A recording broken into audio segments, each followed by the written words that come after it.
Maadjong buntag, good morning. So, today we will be talking about parallelogram.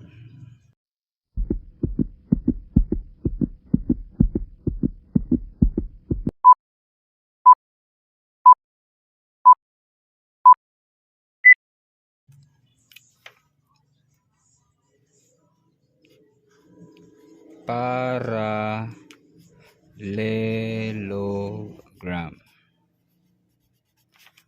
So, kining parallelogram, by definition, it is a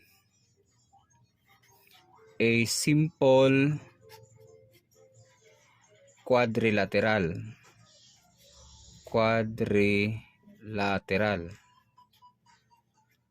So kung mahinumduman nato, a quadrilateral is just a plain polygon with four sides. So example, like kani. Yan, so that is a quadrilateral. Or this one, that is a quadrilateral. Or this one, okay, a quadrilateral. So it has four sides. So a parallelogram is just a simple quadrilateral with two pairs, with two pairs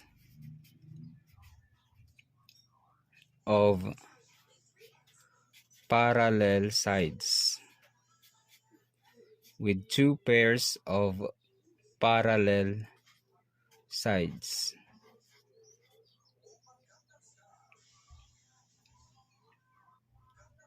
So meaning, if we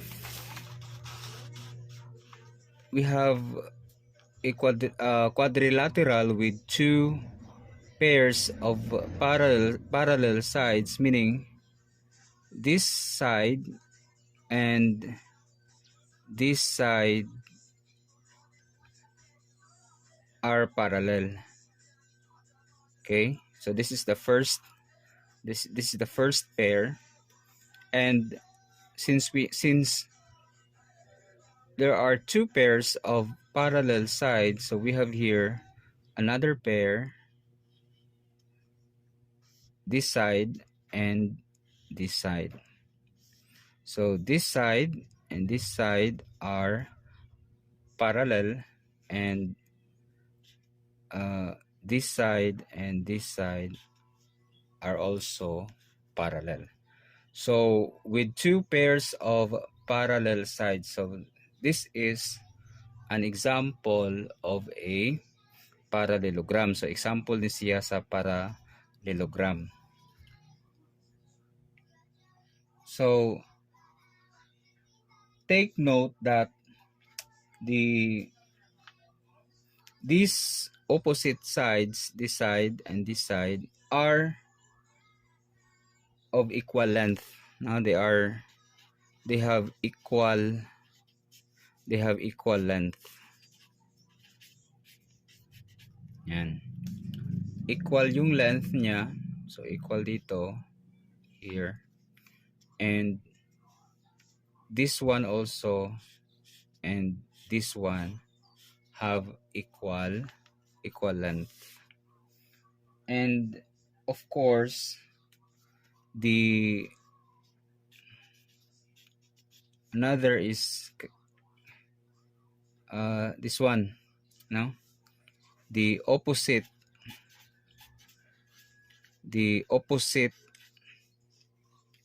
angles. The opposite angles are of equal measures, are of equal measure, or simply equal. So the opposite angle, so meaning this angle here, dire angle din and kani nga angle opposite, yan, they're equal. And this angle also and this angle, they are also equal, or they have the same measurement. So mauna, no, this is the by definition of a parallelogram. So what are the properties? What are what are the properties? What are the properties of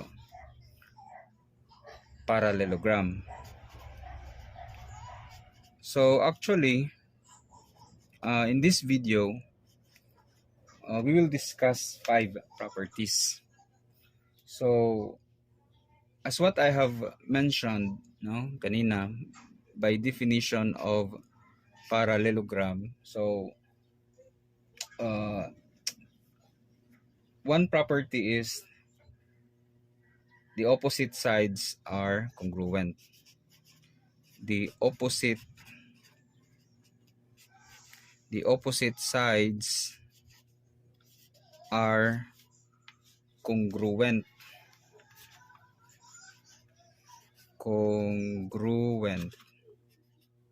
Yan. Congruent. So if we say congruent, no, kumingon tag congruent, kuha na sila kanang equal, no, equal. So equal ang length.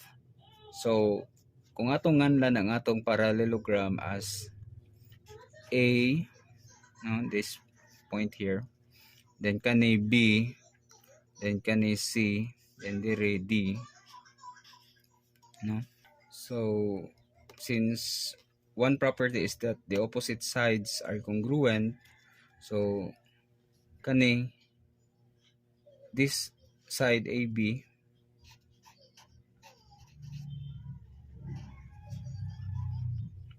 and kaning side CD,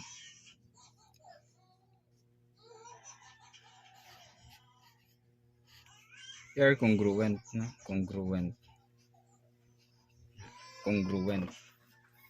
So since they are congruent, so if AB is, let's say, 10, so kani pong CD is also 10, no?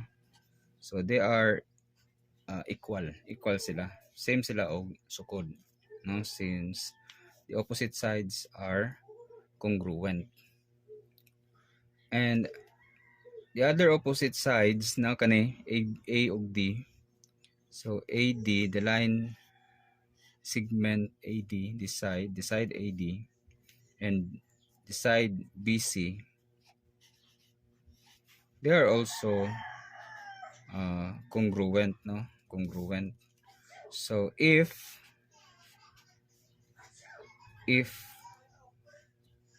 kani AD is 6, AD is 6, then BC also, no, kana BC, side BC is also 6, and they're equal, no? They are equal. So that is the first property of parallelogram. Okay, so the second property is katong based on the definition, the opposite angles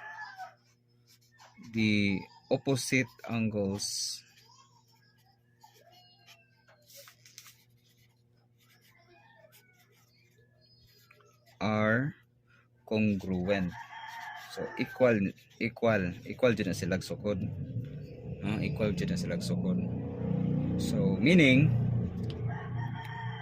kani nga angle A Kaning angle A equal na siya sa angle C. Congruent na siya. Angle A and angle C are congruent. So meaning kung unsay sukod, no, the measure of angle A, kung unsay sukod ni angle A, same pud na siya, equal na sila sa sukod ni angle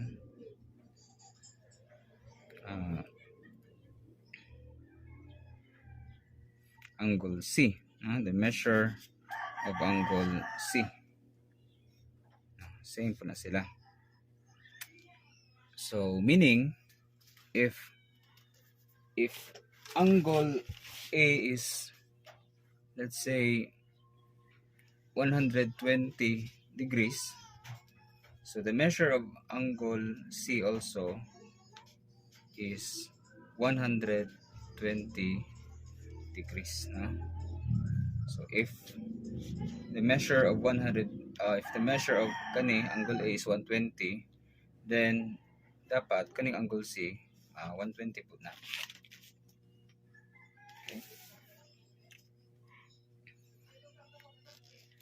Another is opposite kani, no, angle B and angle D. So angle B is congruent to angle D, since opposite man sila.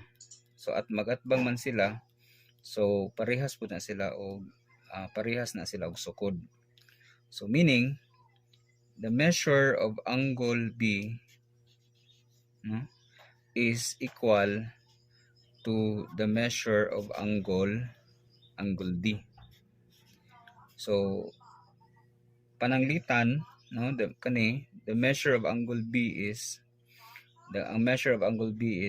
let's say 60 degrees. So kung 60 ni, so angle D is also 60 degrees, no? So pananglitan, kung 60 ang B, so 60 degrees pod ang D, ang angle D. Okay, so mao na ang ikaduha, no, the second property of parallelogram.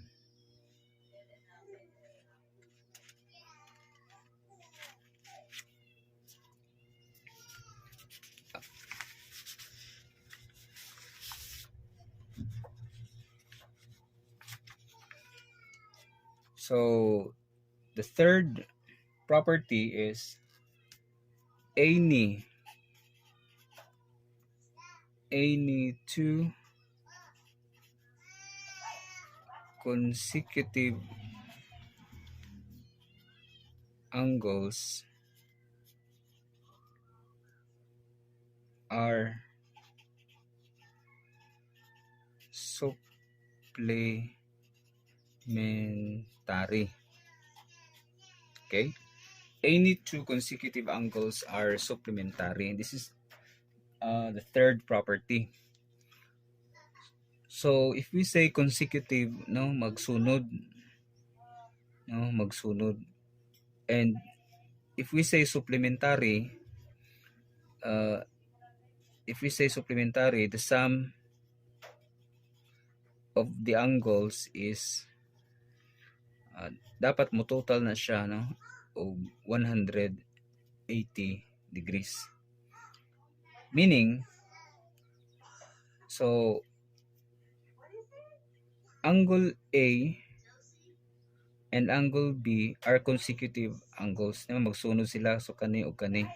So the measure of angle A plus the measure of angle B, since they are supplementary, it should equal to 180 degrees. Now 180 degrees based on the kaning atong ikatulo nga property. Now, any two consecutive angles are supplementary, meaning the sum should be 180 degrees. So basta magsunod, no, so consecutive angles. So in this illustration, angle A and angle B are consecutive angles. Another consecutive angles are B and C na magsunod. So measure of angle B plus the measure of angle C, dapat mo total po na siya og 180 degrees. Then C and D. So the measure of angle C plus the measure of angle D, dapat mo total po na siya og 180 degrees, no, kay magsunod man, no. Any two consecutive angles are supplementary. So magsunod man ang angle C and angle D, so the sum of these angles should be 180 degrees. Then another consecutive angles na magsunod kani A and D, no? A and D or D and A. So the measure of angle A plus the measure of angle D, dapat 180 degrees gihapon, since we are talking about parallelogram. So sa parallelogram, mao ni, no, sa third property, any two consecutive angles are supplementary. So kana. So example, so if the angle A, if kani angle A, no, is 120 degrees, so pila man, no, how much, or what is the measure of angle, what is the measure of angle B? Okay, so if the measure of angle A is 120, so plus the measure of angle B, no, pila man, how what is the measure of angle B, so that the total is 180 degrees. So it should be 60 degrees, ba?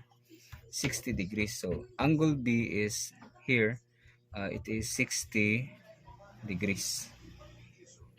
Okay. So since angle B is 60, angle B is 60 degrees plus, so what is the measure of angle C, no, so that the total is 180 degrees. So angle C is 120 degrees. So if 120 degrees, so if the measure of angle C is 120 degrees, so plus, what is the measure of angle D? So kung angle C is 120 degrees, what is the measure of angle D? No? So that the sum is 180 degrees. So angle D is 60 degrees. Diba?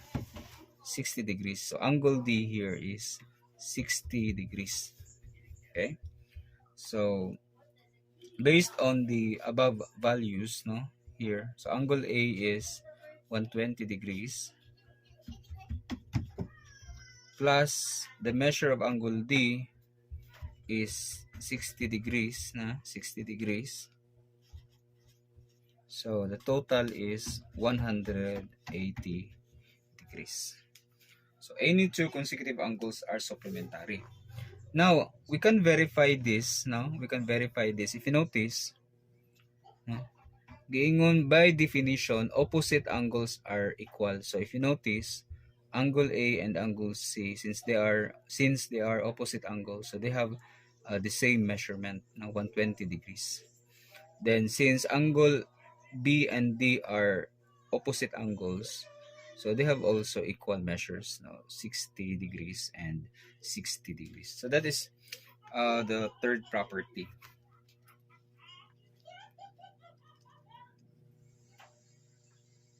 Okay.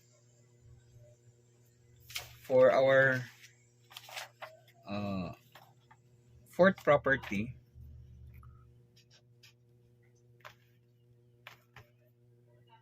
the diagonals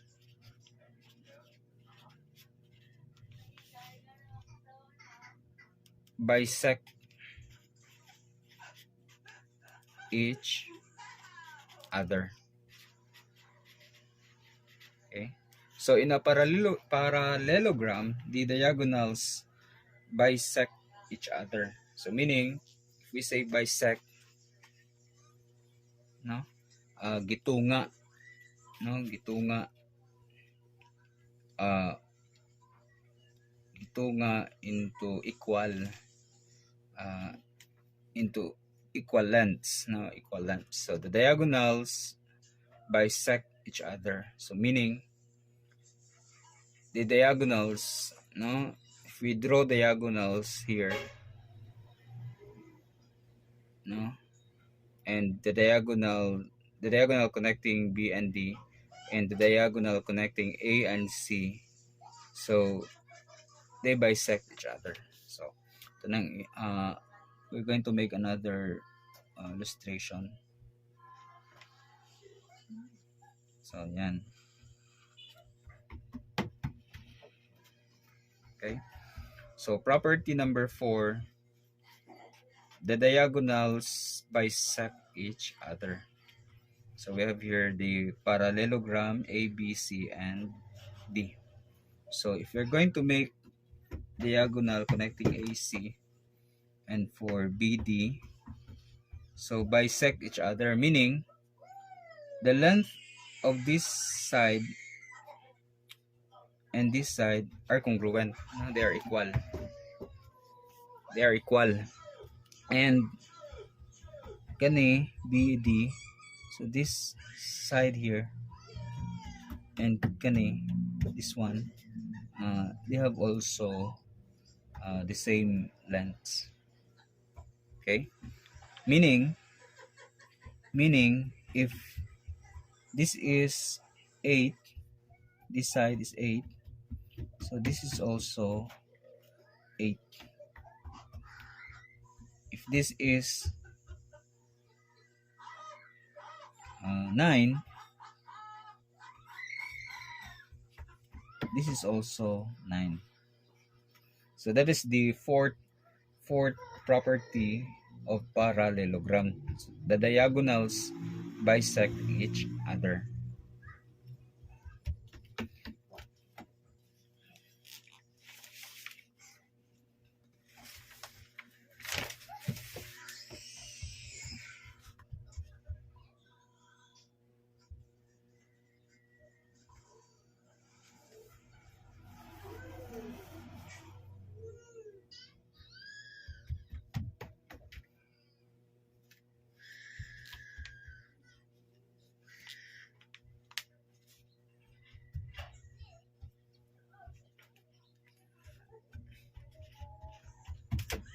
For our fifth property,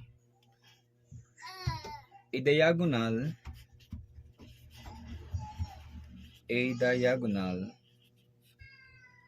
of a parallelogram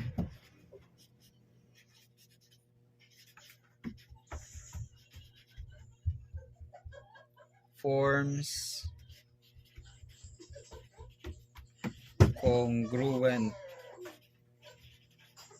congruent triangles.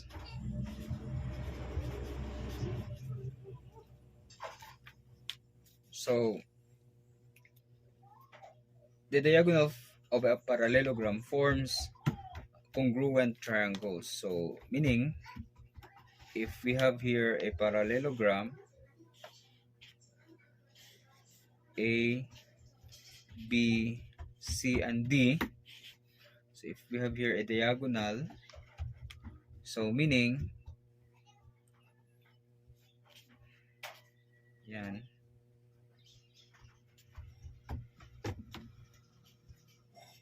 Meaning we have triangle CB, CBA, triangle CBA is congruent to triangle ADC. ADC. Yan. So, congruent. So, angle C, so, what I did here, ang ibuhat din sugod ko sa kaninay 1, no? Kaning 1 lang. So, C. Then, padong ni B, no? Padong ni kanin duha ka kulit na symbols din Then, padong ni A, which is padong ni 3. So, congruent siya. So, nasugod mo sa kakudlit. So, ari po ta. A, then D, then padong ni C. So, we have triangle ADC. So, they are congruent. Or, you could have triangle ABC is congruent to triangle CDA. CDA. Yan.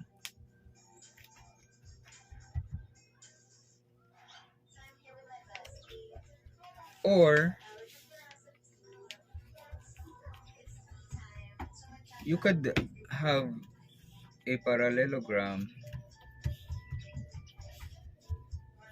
A, B, C, and D. Then, yung diagonal is dito sa BD. Okay? So, we have this one.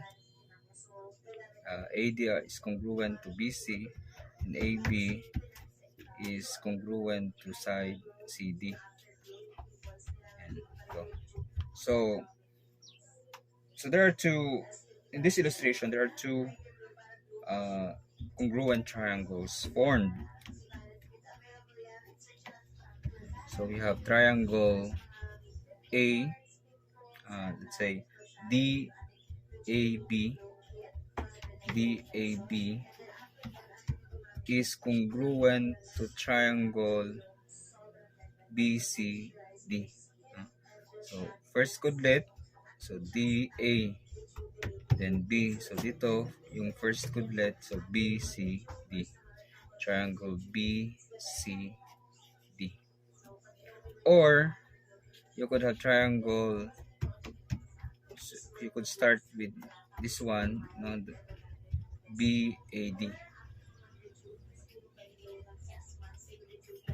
is congruent to triangle DCB.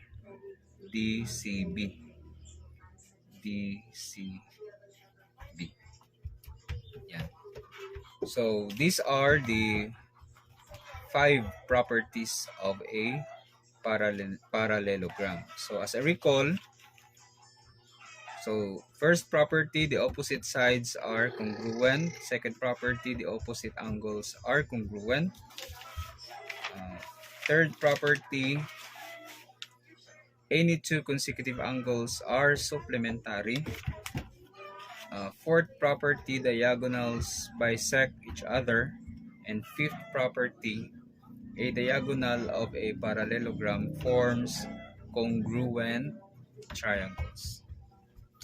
So don't forget to subscribe for more to be updated, no, para sa mga iba pang videos na aking i-upload. So please subscribe and hit the notification bell.